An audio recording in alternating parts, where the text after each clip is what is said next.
Hello, everyone, and welcome back to What's Up WID, the World Institute on Disability podcast, where we discuss what's up in the disability community across the globe. If you're new here, I'm your host, Ashleen Kumsa, and on today's episode, I will be sharing with you my very, very fruitful conversation with Dustin Gibson about the disability justice framework. Now, Dustin's work centers around eradicating institutionalization and incarceration. He is the Access, Disability, and Language Justice Coordinator over at PeoplesHub.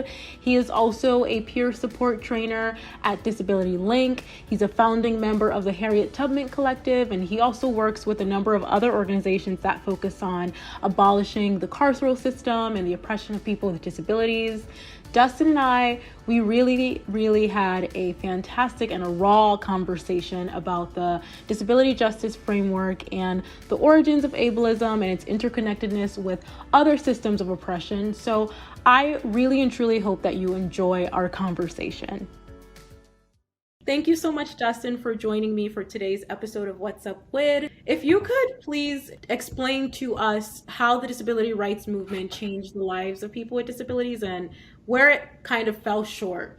Judith Butler talks about the idea of being able to assemble in public and deliberate and debate and gather being central to participating in a democracy. So I think what disability rights movements, which I think of it is in factions as well.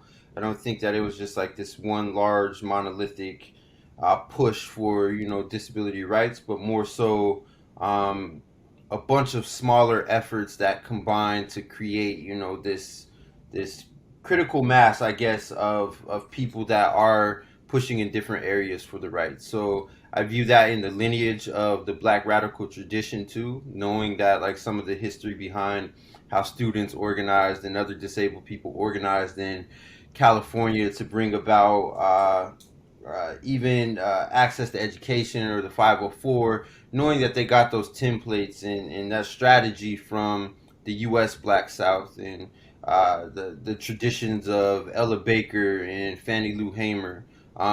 So I view it as a part of that, and it's also a fight for autonomy and agency in the same way that people like Fannie Lou Hamer were fighting for, right?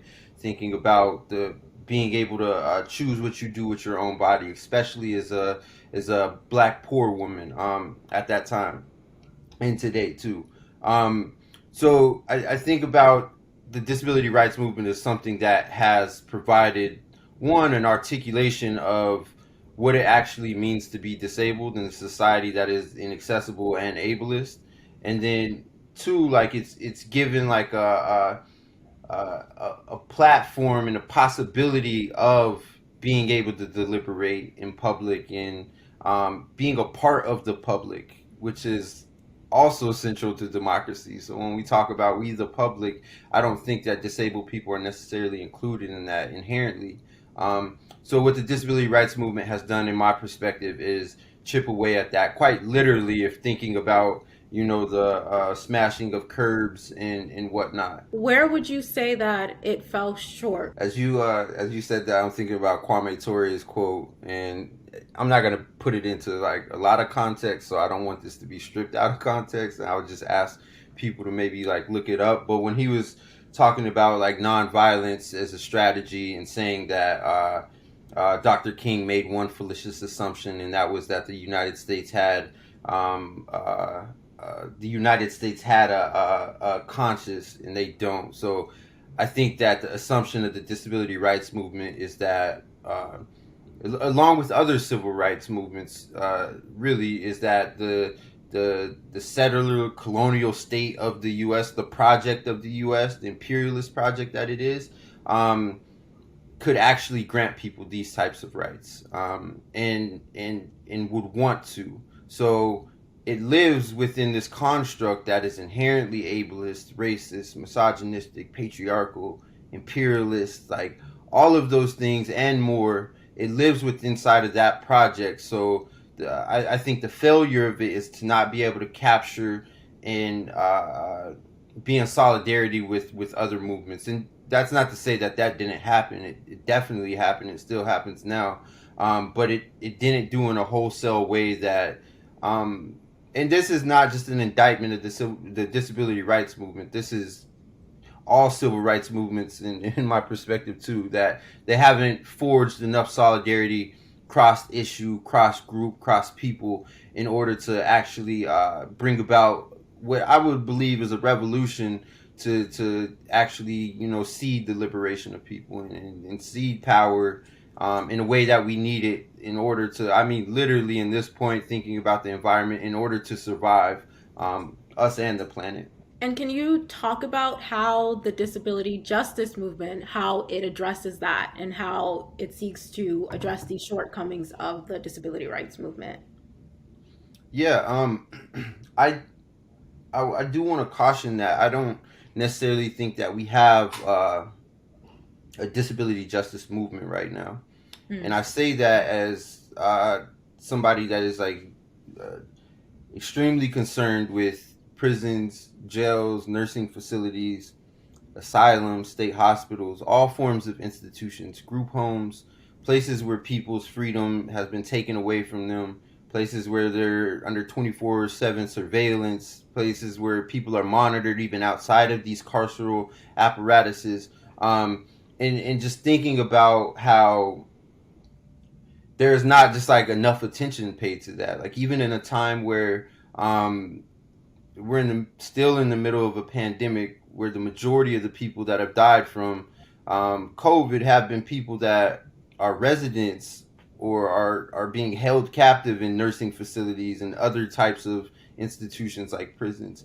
And that's not even counting like the amount of people that are connected to them and somehow that have contracted it because of that. So I think about how little attention is paid to those people who are mostly disabled, and knowing that a movement can't actually move without those people.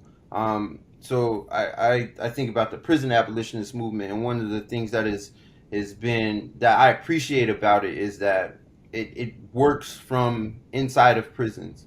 Like people inside of prisons are the ones organizing, are the ones articulating a vision, are the ones telling us what is happening in prisons, telling us the impact on it. And there's like this communication that exists in the way that it doesn't with some of the other forms of institutions. I think that's something that we really should be concerned about and reflect upon as people that are interested in disability justice and building movement. Now, I will say that we are building movement. Like there is an ecosystem that is forming. There's a lot of disabled artists that are articulating our experiences in creative ways. They're receiving platforms now, or building platforms that I don't think we've seen with artists that would socially and politically identify as disabled. So I guess another point would be is like the tying like our identities to or understanding our identities is political, is an important aspect of disability justice. Whereas though I think for a lot of different reasons, the disability rights movements, the traditional ones, weren't at a place where they're able to understand themselves as people that are politicized regardless of how you identify. So disability justice is attempting to, or I think it is an opportunity to be able to reach people that will never identify as disabled for a lot of reasons. Right? There's a lot of reasons in which it's dangerous to identify as disabled. You could be tracked into substandard education system. You can be tracked into the prison system. Like even right now, one of the pushes is to like figure out how many disabled people are incarcerated, and I would caution against that too because there's been no indication to say that if they find out people are disabled that they're to do anything to actually benefit or improve their lives. It's quite the contrary. So Mhm. those are some of the things that I think disability justice asks us. I don't have like answers for it or solutions, but I think that the questions that animate the work of disability justice are really, really distinct from those that disability rights asks us. Disability rights asks us who is public, which is very important, critical. It asks us, are these institutions are accessible? Is there accommodations being provided? I think all of that is important, but then I also think that work of like how do we fight for the rights of and secure the rights of people that don't know that they're disabled or reject the label of disabled, or how do we fight against all of the disabling systems and violences that take place without marginalizing the people that will be disabled regardless of those systems or those violences? And those are like questions that, again, like I don't have answers to, but I think that kind of animates the work. And I would say the last thing like that I see as a separation is the focus on the individual through the law. The ADA, or the Americans with Disabilities Act, taking its definition from the 504 provisions of the Rehab Act of 73, is like carving out individual accommodations for people. Like, yes, there's like this way in which we build an accessible world, or are supposed to. We know that we don't actually do that. So it's failed in that regard. There's no way to actually enforce these things. How the U.S., as this settler colonial project, enforces things is through criminalization, and we know that that's not like going to actually get us anywhere. So that individual approach to accommodations is something that disability justice pushes back against, and understanding that what we're doing has to be collective, in a way that, yeah, those individual accommodations, they're set up for specific people rather than how we would all interact together. Mm-hmm. Yeah. Yeah, you mentioned that we're not yet in a disability justice movement, but we're building upon one. I think of like last summer, how, Black Lives Matter, that was like, a movement, so to speak. It was supposed to be, but I juxtapose where we were again last summer against where we are now, and how it's not really so much on the vanguard. Like, people are not nearly as energized as they were at that time. So how do we build upon to create a movement rather than just a moment? Like, can that even be done in 2021, where, I don't know, people's attention spans are so whatever, and social media incentivizes people to say things on social media, and they feel like they're making a change, but they're not really doing much of anything? How do we build upon and create a movement rather than a moment? Yeah, I mean, I think that's a that's a good question, and I'm not sure if I'm the person that's most equipped to answer that, but I do think that, uh, well, I know for sure that those moments, the moments of polarization, which I think we need more polarization. I think we Mm-hmm. need to be clear about, we're fighting against fascists, we're fighting against people that, quite frankly, would kill us if they had the opportunity to, and do in very methodical ways on a daily basis. Like, so I think we need to be clear about that, and like choose sides and actually root down and build what we need.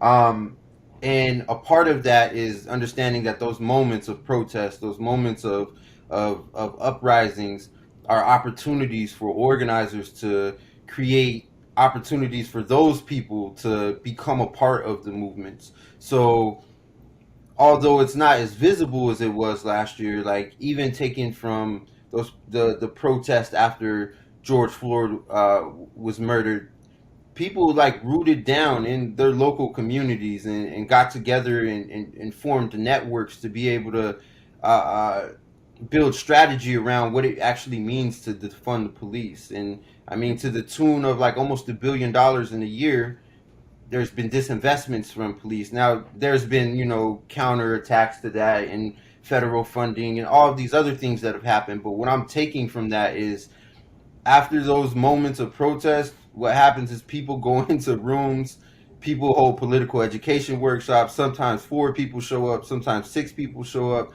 but those people show up continuously and hold that space and think of new and innovative ways, and sometimes old ways, to like build what we actually want to see. Um, and I think that's what builds movement, along with art. Like, I think art is like such a critical aspect of how we articulate our experience and document what is happening right now. And I see more disabled artists becoming engaged in a political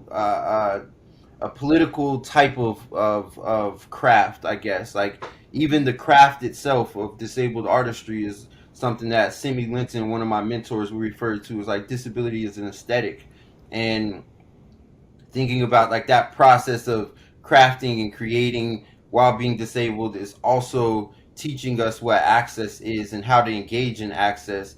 And I think that work of like, how do we perform access, how do we perform access is allowing us to interact with each other and the planet in a different way, which I think is the vehicle to abolition, is the vehicle that we'll use to get to wherever we want to go, because the how is just as important as the what. How would you say that the systems of racism, ableism, sexism, homophobia, transphobia, etc., how do they interact and reinforce one another? I would say that they're like literally dependent upon one another. Like one Mm-hmm. can't exist without the other. And they're weaponized and used against us that way. There's like a bunch of things we can cite, right? We can cite that queerness was in the DSM for up Yep. until the 60s. Mm-hmm. Um, we can cite how people, like right now in California, there's a bill to get reparations for to provide reparations for people that were forcefully sterilized in institutions, prisons. There's like over 20,000 people that they had documented, and about 350 are living now. So, one, I should mention that giving people $25,000 for that is like absurd and like insulting. Um, but it's an acknowledgement that something happened. But thinking about the people that were forcibly sterilized and still are in some cases, um, the women in North Carolina, the poor women, the black women in North Carolina, in Sunflower County, Mississippi, we were talking about Fannie Lou Hamer earlier, and also people like disabled people that go into institutions where those same. So the justifications for attempting to get rid of populations, essentially eugenics, the justifications for that has always been these type of marginalized identities. So that's like one convergence of what that looks like. I think of prisons as a place where we can see like the convergence of this. Like you can see that the majority of women, and I'm speaking specifically for Pennsylvania, have experienced some form of sexual assault either prior to or during their incarceration. Can also see higher rates, disproportionate rates of psychiatric disabilities within the population of people in prison. So, like, it's a place where you can kind of see like the outcomes of what is happening in the free world, I guess, and who is actually being targeted by it. And what we often find is people are not like I think Audre Lorde said the single layered. We're not single layered, so you'll find that people have multiple identities, and those are the ones that are targeted the most. Those are the people that are, I don't want to say for lack of a better phrase, I would say most oppressed. I think a lot of people think of the civil rights movement, or right now, Black Lives Matter movement, women's rights movement. People think of them as being separate movements, but they don't realize how it's all connected to one another. So liberation for one is liberation for all. So definitely, I think. Yeah, I even think about that in the context of slavery, and I think about Sojourner Truth's like freedom journey and how she infamously walks away, doesn't run away from a plantation, but after she was allegedly supposed to get her freedom papers, um, like the thing that kept her on the plantation was a hand injury or a wrist injury, which was essentially a disability, and the justification was you want to be able to be self-sustainable. So Yep. thinking about how those like her identities could be leveraged at different points to do the same thing to benefit the institution of slavery, and take away her freedom, and that's like I think some of the more important things, rather than just like thinking about all of it's important. So yes, thinking about how the systems interplay with each other and how they feed off of one another, but also how they can be leveraged against and justified at any point in time. Mhm. Yep, I think of the phrenology that was used to justify slavery, that they said that the slaves' brains, like the composition of like the Africans, their brains, and that's what made them inferior to whites. Therefore, they deserved to be slaves. And those of them who wanted to run away, they were considered to be mentally unstable as well. So all of it is connected, and it's has such historical. Like if you go back, you see everything is connected. Like all of these Yeah, systems. like those census records that tell us like the majority of free black people in 1860 or 1840 are people that are essentially, in their words, idiotic and insane, and then people that are still in enslavement or slaves are people that are of sound body and mind. Like that pathologizing of blackness and disability happening at the same time is like something that still comes out today. And uh, what I would refer to, or Talila Lewis would refer to, as the manufacturing of disability, and things like excited delirium or oppositional defiance disorder, where it is depending upon like a character of how black people behave in order to create and form this idea of what a disability is. And then from there, you can purportedly treat people, which is usually punishment. I think a perfect modern day example is how you see black women, how we die at such a higher, disproportionately higher rate at childbirth, and how black women are not believed when they say that they're in pain when they're pregnant, and then it results in that happening. It's like that intersectionality of being black, being a woman, and having a disability, and not being believed and just being made to be, gaslit, and then ultimately it's killing us. Can't get enough of What's Up WID? Great news! We've recently welcomed a new addition to our What's Up WID franchise, our monthly newsletter. Our What's Up WID newsletter highlights our latest blog posts, podcast episodes, videos, and news media features every single month. To sign up, visit our website at www.wid.org and click on Sign Up for email updates from WID located on the left, and subscribe to our monthly newsletter so you never miss out on What's Up with WID. If you're a fan of the What's Up WID podcast, you can show your support with a small monthly donation starting at just 99 cents. Make a contribution today by clicking on the listener support button on our podcast website located at www.anchor.fm/WID-org. Why do you think that recognizing this intersectionality of multiply marginalized people with disabilities, why is that so important? Yeah, I think that's important because as we understand disability, I'm speaking mostly for myself. I understand disability is really through a lens of whiteness, and it is constructed by and for white people, and not just white, just wealthy white people as well. So I think it's important because disability lives in every group we can think of in the world, right? And I also believe that it lives within us, in our bodies and minds, differently. I don't think a diagnosis of schizophrenia or cerebral palsy is the exact same thing in people, and some of the things that separate it or make it unique, I guess, and how it lives within us, is our social determinants. It is socioeconomic status. I think that there's like this cog wheel. Like when we do workshops, sometimes we have like an image of a cog wheel that says trauma and violence is a cause and consequence of disability, and poverty is a cause and a consequence of violence, and violence is a cause and consequence of trauma, and like all of those things creating and shaping what our actual experiences are. So if we respond to disability, that's what we do with the law or with disability rights. We respond to what this disability is and how you can accommodate that stagnant thing with a disability justice perspective that is uh, relying upon or is rooted in one of the principles being intersectionality, is to understand that all of those other things shape how we live and shape also how we respond to it. So rather than it being this individual thing, it has to be more wholesale than that. Disability doesn't live in a vacuum, and I think that intersectionality is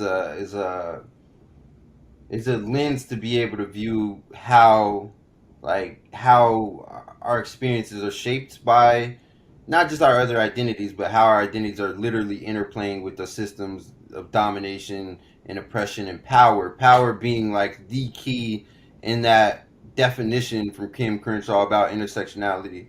Um, and as an organizer, somebody's that concerned with attempting to find new ways of being, I guess. Uh, Identifying that power is important for us to seed it and build it and leverage it and do all of the things that we need to do to change that experience. If that experience is one that is, being harmed or having violence inflicted upon us.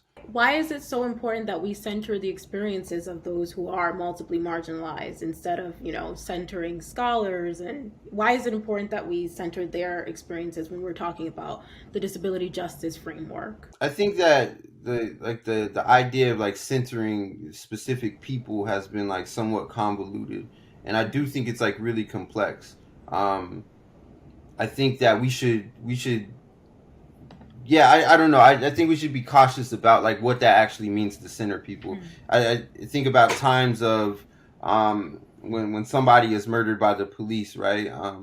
And we say we need to center the families. Oftentimes, what that means is um, the families are now in a position where they have to give policy recommendation, where they have to say how we should, as a collective, stop this from happening to somebody else.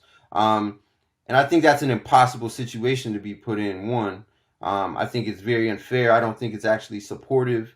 Um, and I mean, Miriam Kaba, I would recommend Miriam Kaba's last book, We Do This Till We Free Us, where her and Andrea Ritchie has an article where they discuss, or some recommendations of what support in an abolitionist politic looks like in moments like that.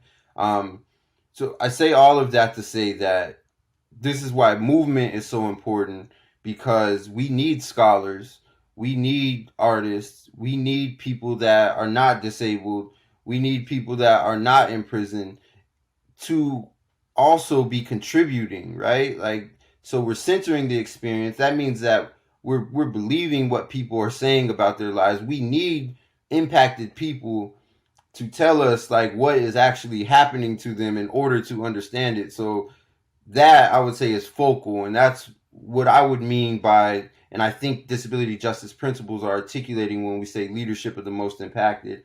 Um, and I come out of the tradition of independent living movement, where one of my elders, Ken Mitchell, always says, "We're the experts of our own lives," which is a very radical thing, right? Like at a time, 50, 60 years ago, when it was widely believed, more widely than now, that disabled people couldn't have any type of control over their finances, their living situation, have a job. It's a radically different world from then. So for them to be saying experts of their own lives at that time, I think speaks to the level of self-determination that has to exist like within movements. And that leadership of the most impacted is one of those things I think that is like harkening back to or calling in like the self-determination piece that has to be a part of like what we're doing when we say we want rights for disabled people or to build power amongst ourselves. Hmm. Absolutely. And what do you think the role of non-disabled, not only non-disabled, I would say white people, what is their role in this movement? What do you think their role is?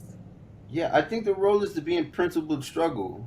Like, yeah, I oftentimes see um like I guess good intentioned white people. I would refer to them as maybe like liberals, really. And I'm taking like liberal from Asada Shakur's writings, when she's like liberal is the most meaningless word in the dictionary, and then she goes on to talk about why, because it means nothing, and But I would say that for those people, it is to literally be in principled struggle, and by that is like it's rooted in something. This is our goal, and actually have like a thought behind it. Where I see a lot of the times is like liberal white people is just like literally blanketly follow whatever person they think is the most impacted and is popular, and there's no like critical analysis behind that. Like we don't need um,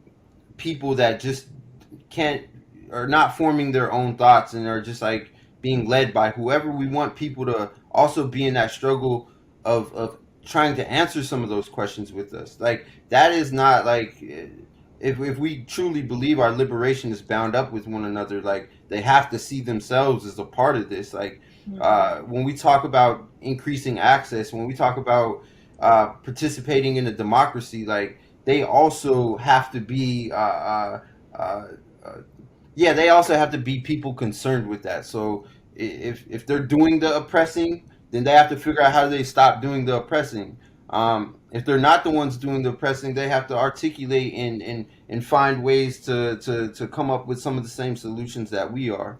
Um, and by we, I'm speaking specifically about Black people. And there's definitely spaces where I believe it's important for Black people to convene, and only Black people. Um, and in those situations, there's a bunch of ways to support. Resources could be the first thing, and that's financial. That's uh, you could even provide access, right? Accessibility. There's I think to be more creative is, I guess, what non-disabled white people should do. Be more creative with how they contribute, and that's not to say that there's not a lot of people contributing now, because there is. Mm-hmm. Absolutely.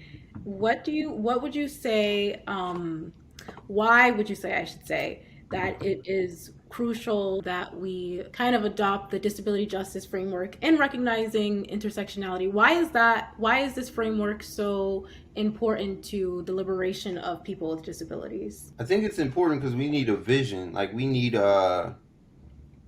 something to build towards. I think another failure of the disability rights movement is it like ended with legislation. It feels like, and I mean this is something I've debated with elders. Is it feels to me as somebody that wasn't around, wasn't born when these movements were taking shape, and building that the end goal felt like the signing of legislation with the enforcement, and we thought it would do something that it didn't. I even think about Olmstead as a decision where there's a lot of like and Olmstead being the Supreme Court case with Lois Curtis and Elaine, that uh, they take it all the way to the Supreme Court in order to get integration mandate, meaning that like you can live in your community or have the option to live in your community rather than being in an institution. And I also lift Lois Curtis as somebody, Black woman from the South, in the South, that creates incredible art too, and also on the spot. So it's just drawing portraits of you as you stand in front of her, and not even being in conversation with you, and it coming out incredible. But It's um, amazing. I I think like that ceiling, that there's a cap on this settler colonial project. Like we are never going to be able to receive like a full bill of rights from this project. So disability justice is important to adopt for people that are concerned with the lives of disabled people. It's because it forces us to imagine outside of that, to build outside of that. When I think about abolition, which is also a part of disability justice, it is not something that is just telling us that we want to destroy the death making machines that are prisons, that are institutions, that are police. It is, we want the end to that, to abolish that, but we also understand it as a project of absence, like Ruthie Wilson Gilmore talks about. And that is an invitation into building something. That is an invitation into envisioning, and quite literally, just like on I guess on a in a sobering way, it is like being able to see ourselves in the future, which I've worked with a lot of young people, young disabled people, some in jail, some not, and that just like thought of what do I look like in 20 years is not something that's common. And I think disability justice is inviting people into just like pondering that, and with that, like, we can like actually like start to build that today, which people are building that world today, but just to the point where we can even imagine it. I think that's what it does for us, because even if disability rights, say the ADA did everything that it's intended to do, we still have to ask that question of, like, now what do we have now, now that there's access? Say in a world, which I don't believe there's ever going to be 100% access, I think there will always be access conflicts, and that's also a part of disability justice, is building the muscle and the skill to be able to respond in those moments. But so if that all works and we have 100% access, then what is left is like what we want to build, and that cap on disability rights is not giving us that invitation to like build that in a way. It's asking for people to do something for us. We need power. Like, we need to be self-determining and struggle through that together. And like, we literally can't get that from somebody else. Mm-hmm. I'm curious, how did you get involved in this space? How did you get involved in the disability activism space, and why? Um, like I said, I came out of independent living, and independent living movement, and working at a center, which was in Wilkinsburg, Pennsylvania, which is a borough of Pittsburgh. Um, and yeah, like, I was to be around people. There was I would hear stories of like the center that we were in, the physical building was a nursing facility built in the like the mid to late 1800s for Protestant women, and to go into it like on a visceral level, to see disabled people in power chairs, blind people, deaf people, all types of people with all array of disabilities in a space that was literally set up for people to go in and be trapped there and stay there forever and die there. Like, to see them reclaim that, and to see themselves as people that are, one, capable, and then two, fighting for other people to believe in themselves as capable as well. Like, that was just like an intoxicating feeling for me, is to know that people are, yeah, people are concerned with that type of power. But then after that, like, that's time where there's uprisings in St. Louis, where my people are from, like literally the place where my people are from. And simultaneously, police killing people in Pittsburgh, namely Bruce Kelly Jr., who is a couple blocks away from the center that I was just talking about, with diagnosed disabilities that the police are aware of, murdered. So from there, like, to be around people that are actively attempting to change that, that's where I would say it was some of the moments that started it. I mean, I have a longer trajectory than that, because I think the experiences that I had growing up, and I mean that continue to this day, absolutely shaped how I viewed the world. I point to those moments are the moments in which I developed the language. I was given game by my elders. Milt Henderson is somebody, when I first came to Pittsburgh, really just took me under his wing and showed me how to, I mean, really how to move, how to navigate the city, who was who, what was what. Like, so I developed a lot of language around that period, and also a lot of courage. Yeah, does that answer the question? I feel Yeah, like I just started rambling a bit. no, for sure. I was just curious on how you got started. And I always say that we all are the sum of our own lived experience. And those of us who work in this space in, advocacy and, justice spaces, social justice spaces, oftentimes, yes, we're shaped from, the time that we're very young to be on that trajectory to do what we ultimately end up doing. So I just wanted to hear. And yeah, it's an Yeah, amazing and I know experience. this is audio, so I'm just letting people know that I'm not in my head right now. Well, thank you so much for this conversation. It's been amazing. It was great to think out loud with you and really just unpack all these systems. It was amazing. I really appreciate it. I appreciate you for having me and having this space.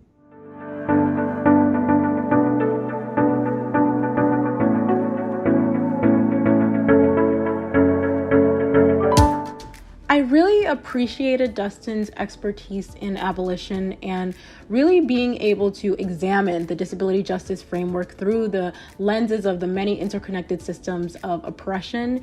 It was such a pleasure to chat with someone who is really working on the ground with so many organizations fighting for the liberation of people with disabilities. And Dustin really laid out some actionable steps that both disabled and non-disabled people can take towards liberation. And I really did come away from our conversation feeling personally empowered and galvanized, and I hope that you did as well. Now, you can find transcripts and American Sign Language interpretations for each and every episode of What's Up WID over on our website at www.wid.org/what's-up-WID. And to close out with our famous last words here on What's Up WID, paraphrasing one of our founders, Ed Roberts, we need to get out there and change the old attitudes so we can build forward better. Thank you once again, and I will talk to you next time.